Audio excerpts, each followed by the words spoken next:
sepanjang ini harus menjaga NU dari loss, ya, dari kerugian atau perlakuan tidak adil dari pengelola tambang, saya akan lakukan. Perjanjian macam apa seperti itu? Itu sebenarnya masih bersifat proposal bisnis. Saya nggak paham gitu, Bang. Kenapa kok proposal bisnisnya itu sezolim itu ketika itu? Tunggu dulu, supaya penonton kita paham ini, Gus. Jadi pemerintah dalam hal itu pada saat itu adalah pemerintahan Jokowi memberikan konsesi tambang kepada NU. Ya. Artinya ini punya NU. Tetapi karena NU bukan perusahaan tambang, maka harusnya menggandeng pihak lain. Ya. Nah, datanglah yang namanya PT Anugerah Perdana Nusantara itu tadi.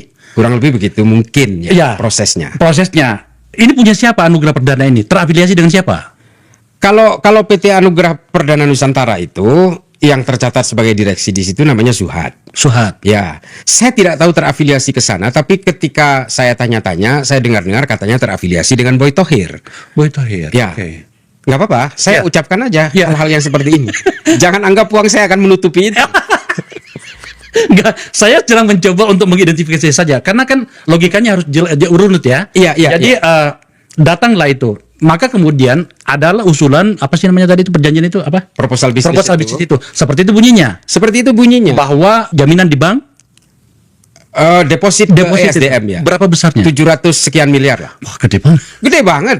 NU aja bikin kampus sampai sekarang nggak kelar-kelar. Bikin rumah sakit harus kerjasama dengan Siloam segala macam. Artinya memang NU nggak punya duit sebesar itu. Memang masa NU dipaksa untuk ngutang ke bank sih? Ini bukan lembaga yang ini kan lembaga-lembaga nirlaba semua. Dan termasuk membangun sarana prasarana. Iya.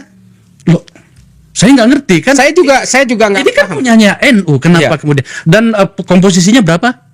Kalau komposisi di situ saya sebenarnya agak kurang agak lupa ya, karena memang banyak sekali halamannya gitu, dan saya masih memegang itu, nanti saya cek lagi.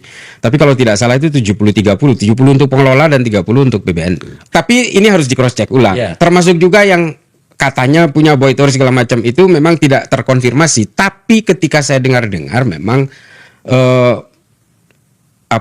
endorsement dari pihak Pak Jokowi itu juga dulu memang dikelola bersama Boy Thohir. Itu yang saya dengar-dengar gitu. Dan saya nggak tahu, mungkin juga karena endorsement dari Pak Jokowi inilah kemudian Boy Thohir merasa confident, seberat apapun klausulnya, setidak adil apapun klausulnya, ya pasti dia akan mengelola gitu. Mungkin ya, kurang lebih. Secara psikologi saya nggak tahu. Mungkin harusnya Pak Boy atau Pak Suhat datang ke sini. Semoga saja mereka mau ya. Harusnya mau. Ya.